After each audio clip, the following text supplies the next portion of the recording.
Avez-vous déjà remarqué que certaines personnes peuvent vous contrôler d'un seul mot, d'un regard, d'un silence, ou même sans rien faire? Quelque chose s'éveille en vous, votre tranquillité est troublée. Vous vous mettez sur la défensive. Vous ne comprenez pas vraiment pourquoi, mais quelque chose vous serre de l'intérieur. À cet instant précis, vous vous tenez sur un seuil que la plupart des gens ne remarquent même pas, car la manipulation ne crie pas toujours. Elle est souvent silencieuse, et c'est ce qu'il y a de plus dangereux. Avez-vous toujours essayé d'être forte, calme, maître de vous, mature? Vous pensiez que ne pas réagir était une vertu, mais quelqu'un vous a pris au dépourvu à chaque fois. La même phrase, la même attitude, le même sentiment. Une tension inexplicable est montée en vous. Alors, soit vous vous êtes tué, soit vous avez explosé. Et ensuite, vous vous êtes mise en colère contre vous-même. Pourquoi est-ce que ça s'est reproduit? Vous êtes-vous demandé M? Cette question vous a conduit M à cette vidéo. Carl Jung dit « L'homme est gouverné par des choses dont il n'a pas conscience, et il appelle cela le destin ». Cette phrase est dure, elle est troublante, mais elle est vraie. Parce que la plupart des gens, tout en se croyant manipulés, appuient en réalité sur les boutons de leur propre subconscient. D'autres ont simplement perçu où se trouvent ces boutons. Je vais maintenant vous révéler une vérité troublante. La plupart des personnes qui vous blessent agissent efficacement non pas parce qu'elles sont puissantes, mais parce que certaines parties de vous sont encore vulnérables.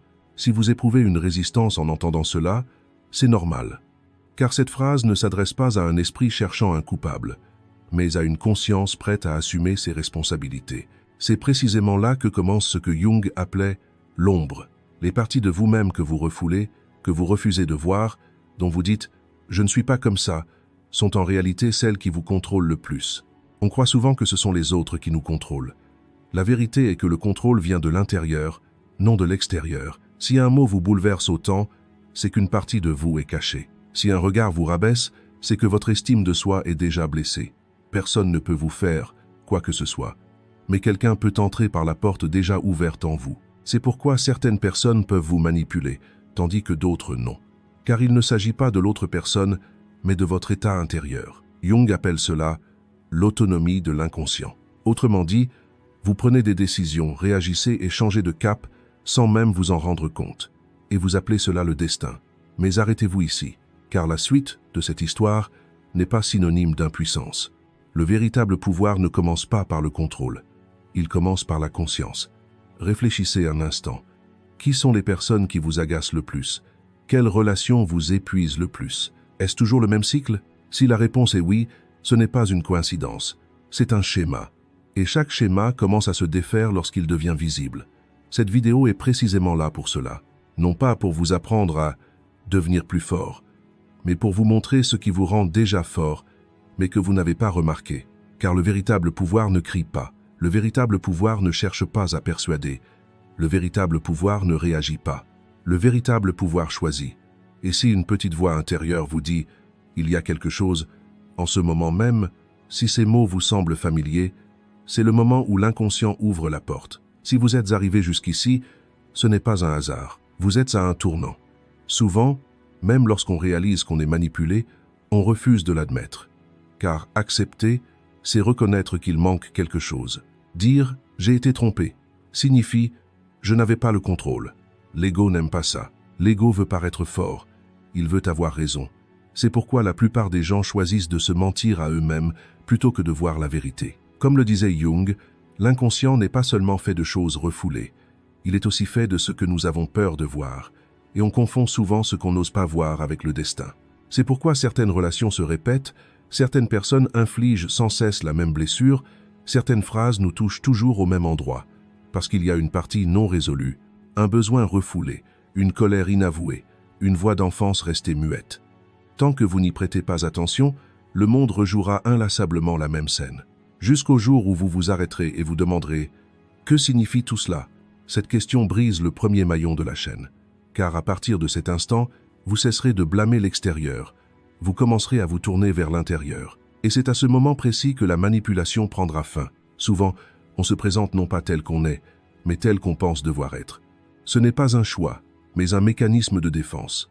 Car on ne peut survivre sans être accepté. C'est pourquoi, dès l'enfance, on apprend à se taire pour être aimé, à se conformer pour être approuvé, à renoncer à soi-même pour éviter l'exclusion. Avec le temps, ces petites conformités se transforment en identité. C'est précisément ce que Jung appelait la persona, le visage que la société attend de nous. Mais le véritable danger n'est pas de porter ce visage, mais de croire qu'il nous définit. La persona est d'abord protectrice. Elle nous protège de la souffrance, du rejet et de la solitude. Mais avec le temps, elle cesse d'être un masque et devient une prison, car chaque masque étouffe une vérité cachée, et tout ce qui est refoulé finira par ressurgir d'une autre manière. Quand on vous manipule, on s'adresse souvent non pas à votre vérité, mais à votre masque. Et sans vous en rendre compte, vous vous compromettez pour protéger ce masque. Portez-vous le masque de la bonne personne. Quelqu'un qui contrôle tout le monde, qui s'efforce de ne froisser personne et qui est incapable de poser des limites, portez-vous le masque de la personne forte, quelqu'un qui gère tout seul, qui ne demande jamais d'aide et qui dissimule ses émotions. Ou bien vous êtes la personne compréhensive, toujours empathique, mais que personne ne comprend vraiment. Ces masques paraissent vertueux de l'extérieur, mais intérieurement, ils vous consument lentement, car chaque masque recouvre un besoin refoulé. Selon Jung, la plus grande illusion de l'humanité est de se définir à travers ces masques. Le vrai moi ne grandit pas sous les applaudissements des autres et ne se rétrécit pas sous leur rejet. Le vrai moi attend silencieusement derrière le masque. Et à chaque manipulation, il vous envoie un signal. Le malaise qui surgit en vous, la colère soudaine, une fatigue inexplicable, ce ne sont pas des faiblesses, ce sont des avertissements. C'est votre âme qui vous dit « il y a quelque chose qui cloche ». À ce stade, au lieu de se replier sur soi, la plupart des gens font encore plus semblant. Ils deviennent plus compréhensifs, paraissent plus forts, se font plus discrets. Pourtant, c'est précisément là où le manipulateur le souhaite. Car plus vous faites semblant, plus il est facile pour l'autre de vous manipuler. Plus vous vous éloignez de vous-même, plus les autres se rapprochent de vous, sans pour autant vous voir. Et ce contact n'est pas une connexion authentique. C'est une forme de manipulation. La frontière est ténue. Le silence peut être sagesse ou fuite. L'harmonie peut être sagesse ou renoncement à soi. C'est pourquoi Jung dit « Ce que vous percevez comme vertu sans sonder l'inconscient n'est souvent qu'une façade pour masquer la peur. Ainsi, parfois, sous le calme se cache la peur, sous la compréhension la colère refoulée, sous la maturité la fuite. Et si vous ne reconnaissez pas ces faiblesses, les personnes qui entrent dans votre vie les exploiteront intuitivement. Maintenant, réfléchissez honnêtement. N'y a-t-il pas un point commun dans les relations qui vous épuisent le plus? Toujours donner plus, comprendre plus, gérer plus. Et puis un jour, la pensée vous traverse l'esprit. Pourquoi suis-je toujours comme ça? Cette question marque le moment où le masque se fissure, parce que vous en avez assez de faire semblant. Et cette lassitude est le début de la transformation. L'aspect le plus dangereux de la manipulation, c'est quand on commence à se blâmer. Je suis trop sensible, trop susceptible, trop exigeant. Non. Parfois, le problème n'est pas la sensibilité, mais un manque de limites. Et poser des limites n'est pas un manque d'amour, c'est du respect de soi. Selon Jung, l'individuation commence précisément à ce moment-là, quand on se connecte à sa propre vérité et non aux attentes des autres. Souvenez-vous, tout le monde ne vous applaudira pas quand vous enlèverez votre masque. Certains seront même mal à l'aise, parce que quand vous changez, leur façon de s'accrocher à vous s'effondre. C'est pourquoi la transformation est un processus solitaire. Mais cette solitude n'est pas le vide. Au contraire, c'est être capable d'être en présence de soi-même pour la première fois. Si une voix intérieure dit « Oui, moi aussi, je suis comme ça », ce n'est pas de la faiblesse, c'est de la conscience. Et la conscience, c'est la fin de la manipulation. Car ce qui vous gouverne désormais, ce n'est pas la peur, mais la conscience. Non pas la réaction, mais le choix. Non pas un rôle, mais votre essence. Dans le prochain chapitre, nous affronterons l'ombre qui se cache derrière ces masques. Car la véritable liberté ne commence pas par le déni de l'obscurité, mais par le fait de la porter consciemment. On a souvent tendance à se percevoir comme une bonne personne, calme, compréhensive, mature. Mais selon Jung, c'est là que le bas blesse. Car lorsqu'une personne n'accepte que ses qualités, elle refoule tout le reste dans l'inconscient. Colère, jalousie, égoïsme, vulnérabilité, besoin de contrôle. Jung appelle ces aspects refoulés l'ombre. Et l'ombre ne disparaît pas. Elle ne fait que se renforcer dans l'obscurité. L'ombre grandit à mesure qu'on l'ignore. Et un jour, sans même s'en rendre compte, elle prend le contrôle de notre comportement. À ce moment-là, on se dit « je ne suis pas comme ça », mais on réagit quand même. La voix s'élève, On se sent vulnérable, on se replie sur soi ou on attaque. À cet instant, on perd le contrôle. L'ombre est aux commandes. L'une des observations les plus troublantes de Jung est la suivante. On voit chez les autres tout ce qu'on n'accepte pas en soi comme un ennemi. Autrement dit, les personnes qui nous agacent le plus reflètent souvent les aspects de nous-mêmes que nous n'avons pas affrontés. Leur arrogance vous rappelle votre pouvoir refoulé, leur égoïsme votre sacrifice, leur froideur votre besoin inavoué de limite. C'est pourquoi nous réagissons parfois de manière irrationnelle envers certaines personnes.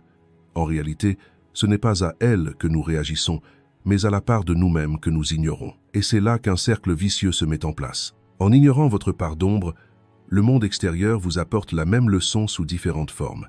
Des personnes différentes, des conflits similaires, des émotions familières.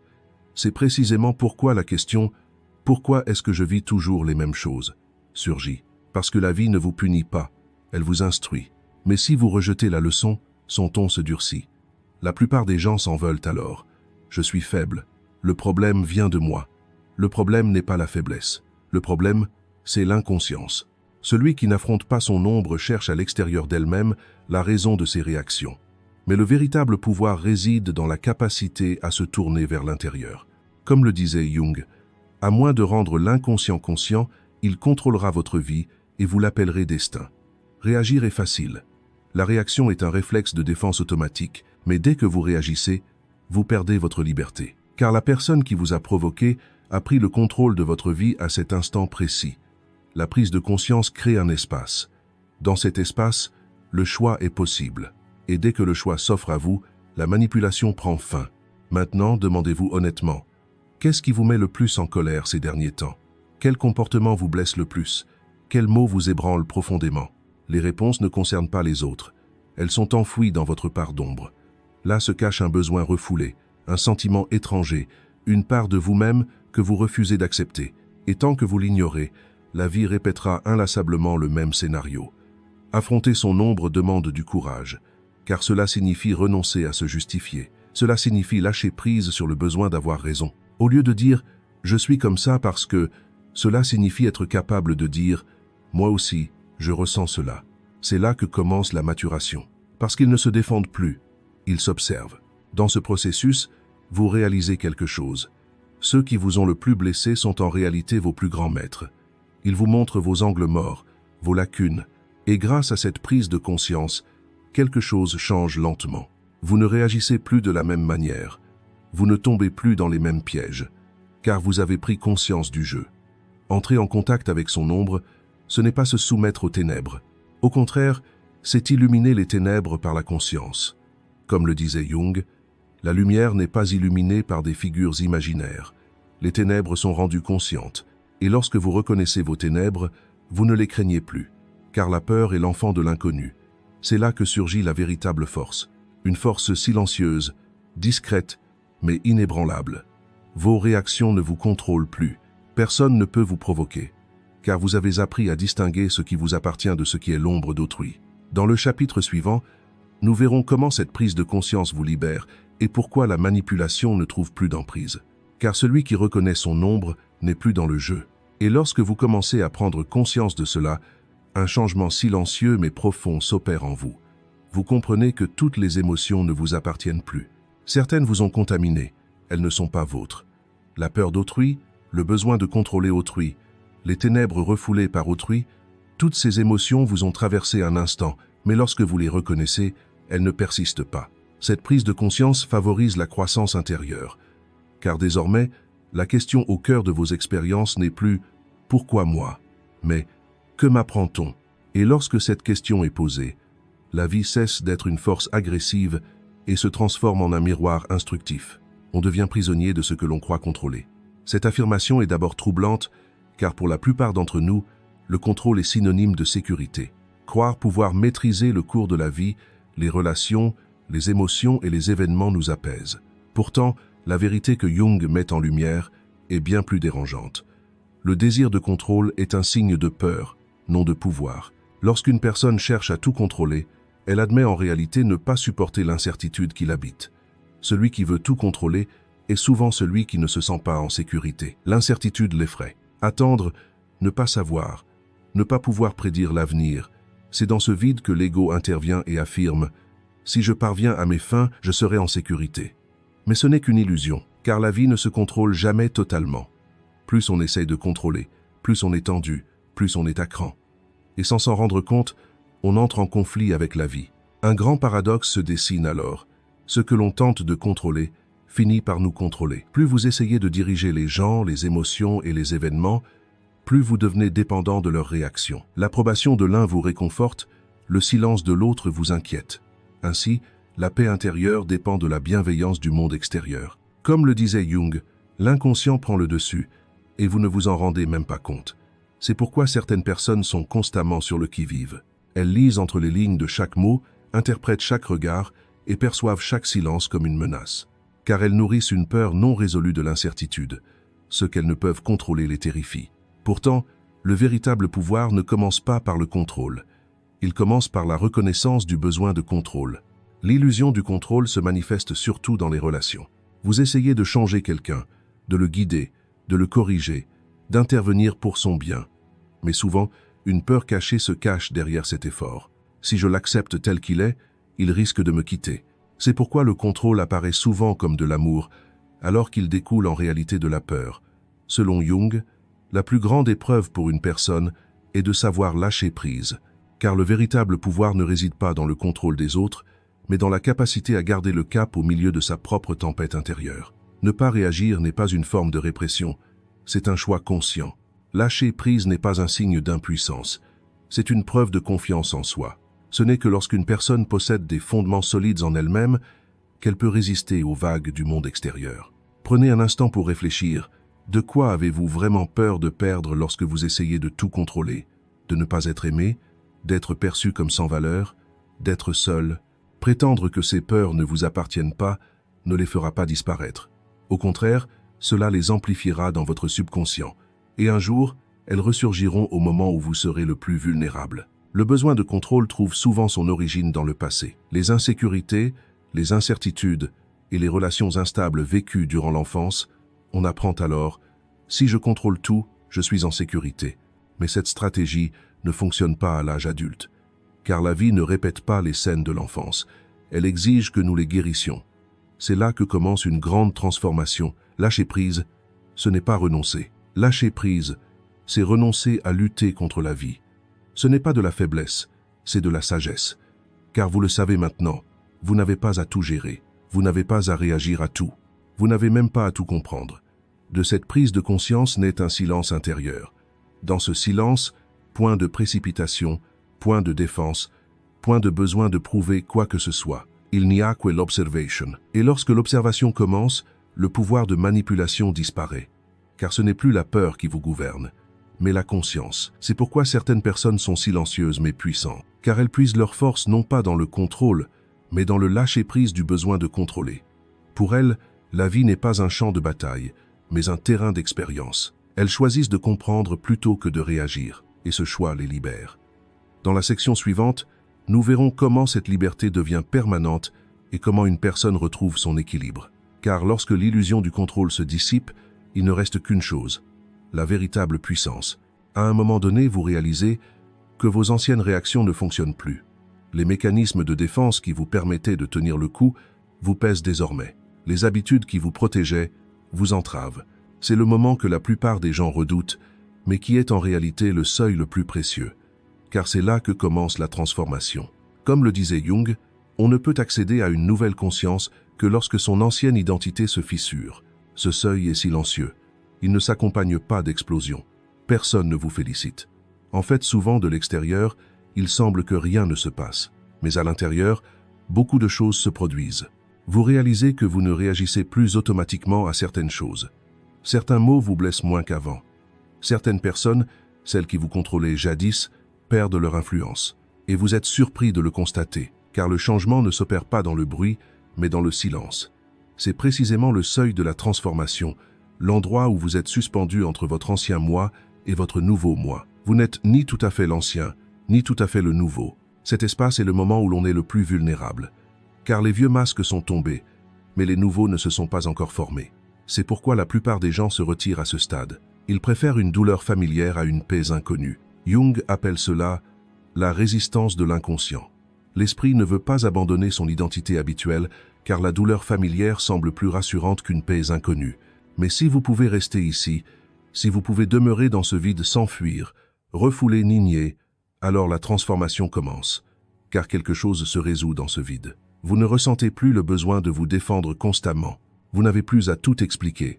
Vous ne cherchez plus à prouver quoi que ce soit, et vous réalisez que le véritable pouvoir vient du silence. Quelque chose d'important se produit alors. Votre relation à vous-même change. Vous commencez à vous voir non plus comme un problème à résoudre, mais comme un processus à comprendre. Vous percevez vos erreurs non plus comme des ennemis, mais comme des leçons. Au lieu de vous mettre en colère contre vos aspects refoulés, vous les écoutez, car vous savez maintenant que l'obscurité d'une personne n'est pas son ennemi. Elle est une partie d'elle-même qui attend de prendre conscience. Cette compréhension est le remède le plus puissant contre la manipulation, car ce qui vous manipule, ce ne sont souvent pas les autres, mais vos propres blessures intérieures. À mesure qu'elles guérissent, l'influence du monde extérieur diminue.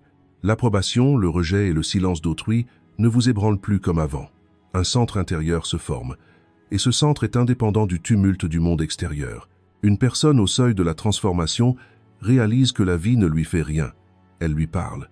Chaque rencontre, chaque déception, chaque situation inattendue porte un message, et lorsqu'elle parvient à déchiffrer ce message, elle cesse d'être une victime. Elle devient une conscience qui donne sens à la vie. À ce stade, la notion de pouvoir change également. Le pouvoir n'est plus une question de contrôle. Le pouvoir, c'est une question de lâcher prise. Le pouvoir, c'est une question de rester centré, même lorsque les choses ne se déroulent pas comme prévu. Comme le disait Jung, ce qui fait mûrir une personne, ce n'est pas ce qui lui arrive, mais ce qu'elle en fait. Et la plus grande transformation peut être celle-ci. Vous ne repoussez plus les autres pour vous protéger. Vous ne vous endurcissez plus pour vous défendre.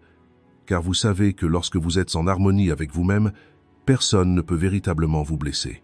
C'est un signe de profonde plénitude, non de fragilité.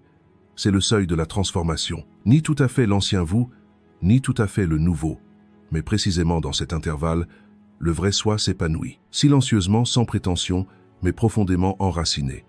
Et à partir de ce point, il n'y a plus de retour en arrière. Car une fois qu'une personne a trouvé son centre intérieur, elle n'est plus emportée par les vents extérieurs. Dans la section suivante, nous verrons comment ce centre intérieur devient permanent et comment une personne établit un équilibre inébranlable en elle-même. Car la transformation n'est pas un instant, mais une direction. Et une fois cette direction choisie, la vie commence à s'écouler d'une source différente.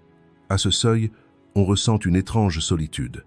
On ne peut plus se perdre dans la foule comme avant, mais un nouveau sentiment d'appartenance n'est pas encore formé. Cette solitude n'est pas un abandon, c'est une purification. L'âme se crée un espace en se retirant des anciens bruits. Pour la première fois, sa propre voix se fait entendre. Et cette voix est souvent très douce. Elle ne se précipite pas, ne crie pas, ne cherche pas à s'apersuader. Elle est simplement là. C'est pourquoi beaucoup redoutent cette étape, car le silence nous laisse seuls avec nous-mêmes. Et être seul avec soi-même est souvent plus difficile qu'être seul avec le monde. À un certain moment, la vie ne vous pose plus sans cesse la même question, car vous connaissez déjà la réponse. Il ne s'agit plus d'apprendre, mais de choisir, et ce choix ne concerne pas le monde extérieur. Qui reste? Qui part? Ce que chacun fait?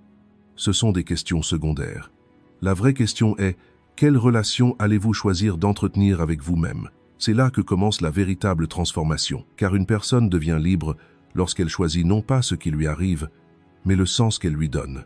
Choisir n'est pas une action, comme la plupart des gens le pensent. C'est plutôt une attitude, une position intérieure. Choisir de ne pas réagir, choisir de ne pas s'expliquer, choisir de ne pas répondre à chaque sollicitation, ce ne sont pas de la passivité, mais une orientation consciente. Comme le disait Jung, à mesure que la conscience s'élargit, les choix se multiplient. Et à mesure que les choix se multiplient, la voie du destin s'estompe, car vous ne vivez plus en pilote automatique. Vous vivez en sachant que vous êtes vivant. À ce stade, un centre silencieux mais puissant se forme au cœur de votre monde intérieur. Vous n'avez plus rien à prouver. Tu ne te rabaisses pas pour être aimé, tu ne changes pas d'apparence pour être accepté. Parce que tu es en harmonie avec toi-même. Il existe en toi un lieu de calme, de clarté et de stabilité. Même si le monde extérieur est turbulent, tu restes centré. Ce n'est pas du contrôle, c'est de l'harmonie. Ce n'est pas s'accrocher par la force, c'est laisser le courant circuler. Les personnes qui te blessaient autrefois n'ont plus le même impact. non pas parce qu'elles ont changé, mais parce que tu as changé le sens que tu leur accordais. Tu n'as plus besoin de personne pour te sentir complet, parce que tu es en contact avec toi-même. Tu ne te sens pas incomplet, tu n'as pas besoin d'être parfait, tu es simplement réel, et cette réalité mène à une paix profonde. Choisir, c'est parfois risquer de perdre d'anciens rôles, d'anciennes relations, voire d'anciens rêves. Mais cette perte n'est pas une annihilation, c'est une simplification. En te purifiant du tumulte de la vie, l'essence se révèle. Comme le disait Jung, on ne s'approche de soi-même que lorsqu'on se libère du superflu. C'est pourquoi la transformation s'opère non par l'addition, mais par la soustraction.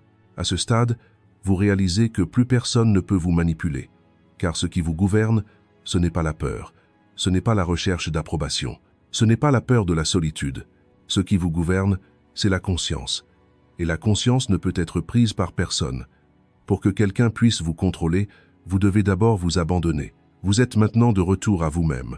La vie est peu, être encore difficile. Il y a peu, être encore des incertitudes. Mais cette incertitude ne vous paralyse plus, car vous avez appris que vous pouvez rester fidèle à vous-même même au cœur de l'incertitude. C'est le moment où tout change en vous, même si rien ne change dans le monde extérieur. C'est pourquoi la véritable liberté ne consiste pas à améliorer les conditions extérieures. La véritable liberté consiste à rester connecté à son centre intérieur. Lorsque vous comprenez qui vous êtes, quoi que le monde vous fasse, vous ne vous perdrez pas. Et c'est là votre plus grande force. Si vous êtes arrivé jusqu'ici, ce voyage n'est pas qu'une simple vidéo pour vous. C'est une prise de conscience, un souvenir, et peut être, pour la première fois depuis longtemps, est-ce un moment où vous êtes si proche de vous-même. Désormais, plus personne ne peut vous éloigner de vous-même, car vous avez appris à être seul avec vous-même. Le silence ne vous effraie plus, la solitude n'est plus une menace. Le vide en vous n'est pas comblé, mais il a pris sens. C'est une nuance subtile. La solitude était autrefois un manque. Elle est désormais synonyme de profondeur. On peut se perdre dans la foule, mais on peut se sentir entier au plus profond de soi. Cette conscience vous libère des fluctuations émotionnelles d'autrui. Et à partir de là, la vie commence à vous parler autrement. Les événements ne viennent plus vous ébranler, mais vous éveiller. Les personnes que vous rencontrez deviennent des guides. Chaque expérience est une invitation. Au lieu de résister, vous écoutez. Au lieu de fuir, vous restez. Car vous le savez maintenant, rien n'est contre vous, tout est avec vous. Cette prise de conscience est la forme la plus discrète et pourtant la plus puissante d'acceptation de soi. Dès lors, la question de savoir qui vous êtes laisse place à une question plus profonde. Comment choisissez-vous d'exister? Ceci conclut notre vidéo. Pour plus de contenu, abonnez-vous à notre chaîne. Si vous souhaitez nous soutenir financièrement, vous pouvez devenir membre en cliquant sur le bouton « Rejoindre ». Merci.